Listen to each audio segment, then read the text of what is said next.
that democracy does work when we all participate. It does work when every vote is counted and every count is verified. And I'm really concerned, deeply concerned, that we're going to have 40%, even 50% who doubt the results of the election. I don't know what to do about it, but I know that we have to start to discuss it because there's already been lies, misinformation, and disinformation spread on the web. Of Michigan and Pennsylvania. Here with us to get a better understanding is political consultant and pollster Frank Luntz. Frank, good morning. Thanks for coming on.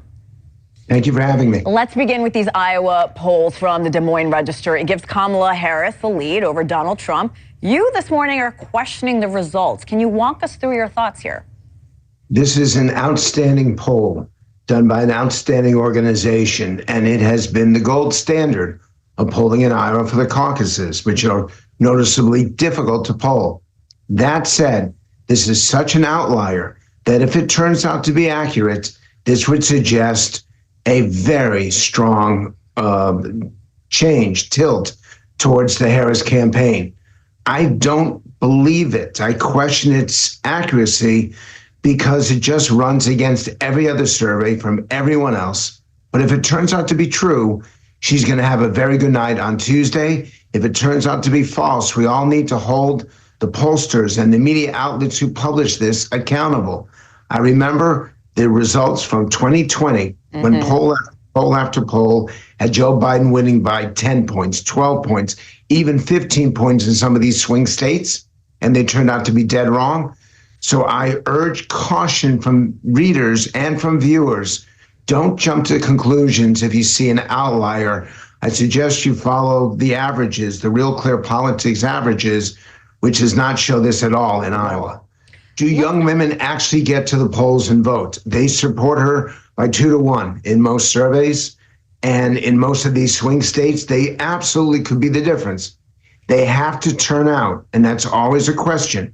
It's not whether they get 70% of the vote. It's do young women make a bigger percentage of the electorate than they usually do? And if that's the case, that is great news for the Harris campaign. Now let's do the counter to that, which are union members, which traditionally vote Democrat.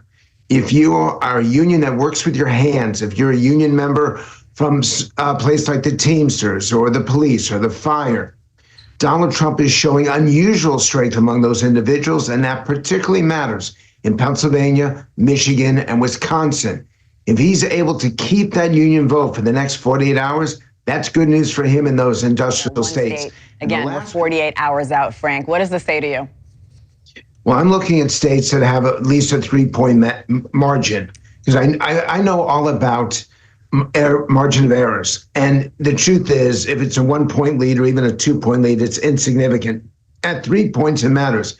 And if you look at that chart right there, in Nevada, Harris looks like she's ahead. Arizona looks like Trump's ahead. I actually think those two states are going to vote the same because of the Latino vote. Hispanic vote is very strong in both states.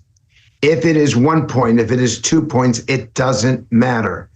And that's why we should be talking about what happens the day after the election. The interview that you showed of that gentleman saying the election is rigged, it could not be worse. If the public does not believe that these results are accurate and fair and that the count and the electoral system works, if we don't believe that, we're going to be a even more divided country than we are.